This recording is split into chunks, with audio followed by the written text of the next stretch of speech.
Hey there, Laurel here today with a different kind of video because I'm here today with a quick tip video. Like, this video is about 2.5 minutes long, but I wanted to show you how you can use one stencil and create two different cards very quickly. I'm going to create this card right here that has the ink blended look, and this card which is a watercolored look. So I'm using the mini embroidered heart stencil from the Crafter's Workshop. This is a 6x6 size stencil here, and that's some watercolored cardstock. I'm going to adhere that stencil down on the backhand side with some tape just so it doesn't shift around when I start applying the ink.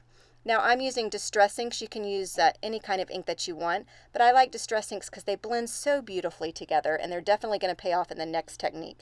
I'm using Shaded Lilac, Dusty Concord, Abandoned Coral, and Festive Berries for my colors. And I'm applying it with a Clarity stencil brush, but you can use any kind of ink applicator that you have. The Ranger blending tool, makeup sponge, makeup brush, whatever you got, just to apply your ink here. I don't know why I chose these four colors. I think I just saw them in my little, where I store all my inks there in my distress ink tray, and I just thought they looked pretty together. You know, why not? Hey, no. So I'm going in and just applying ink right through that stencil, and then when I peel it up, look at that. Look at that beautifully colored heart in like no time at all, right? Like, what, a minute? All right, so I'm going to take that same heart stencil, and I'm going to take the same colors that I used. Now I'm using minis here. Minis do make it easier for this portion of the technique because I can get in those tight areas, but I am just swiping the ink pad directly to my stencil there. Yep, that's looking pretty messy.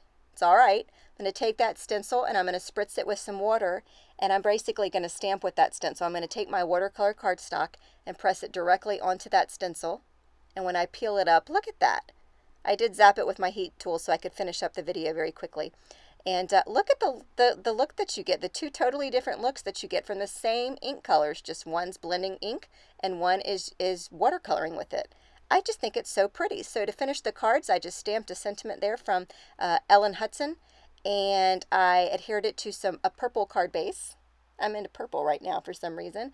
And that's it. So one stencil, two different ways, you know? Doesn't get much easier than that. All right, thank you guys so much for joining me for my quick tip video, and I will be back next time with my regular video. I hope to see you then. Thanks so much for joining me.